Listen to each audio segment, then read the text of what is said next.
For many women in Baltimore, Marian House has been a lifesaver. Heroin, cocaine, pills, whatever would take me out of my own head.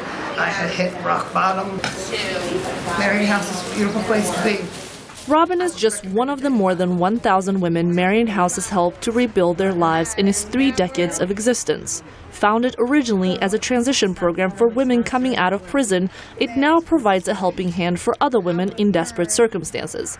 Executive Director Katie Alston calls it a refuge. A home for women who are in need in the things that they've suffered through: rape, domestic violence, sexual assault, mental illness, addiction, all of those things. A term that we've been using lately is a therapeutic recovery community. It's amazing how much I've wanted them. Cassandra says she got to Marian House after a long struggle with drugs and alcohol. Ultimately, I ended up in bad relationships, domestic violence. My last relationship resulted in me ended up with like 29 stitches to the face, from the eyebrow down around to the neck.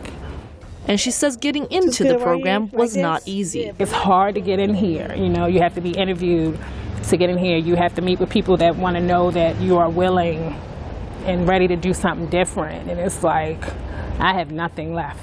I have absolutely nothing. I need this place. Right. Now that she's here, Cassandra proudly shows off her room. Yes, and this is my room. You start off when you first come in a smaller room. And as the rooms become available, because by the time we get around to the bigger rooms, you are here probably like under 6 months before you transition them kind of out. And the people from the smaller rooms, they start moving into the bigger room. Alston describes life at Marian House as living in a dorm, but it's a dorm with some very strict rules. We have curfews, we have restrictions on visitors, we have an expectation the first week they're on blackout, they can't leave the building. After the first week, they have earlier curfews than they will later on. And what does the head say? We can't do it, this isn't for me, you're not worthy, you're nothing, you're just a drug addict. Right. The expectation is to participate in all the mandatory pieces of the program, and if they don't show up for a counseling session, they get a written infraction from their counselor. Alston is proud of the women who complete the Marian House program, something she says takes a great deal of courage.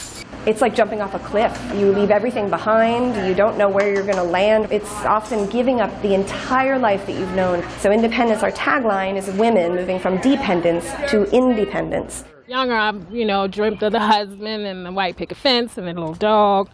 But now, I don't even want any of that right now. It's like if that comes, it'll come. But it's like I just have this burst of energy. These tears of joy, I'm very proud of myself. I mean, I've accomplished so much in 13 months. And through all of the accomplishments, the peace is what hold me the most. The peace. Still, Alston says there are not enough Marian Houses for all the women in need, both in the U.S. and around the world. They might not know a place like this exists, and also because they might not be ready.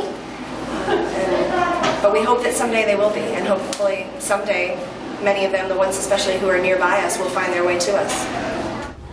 Tala Hadavi for VOA News, Baltimore, Maryland.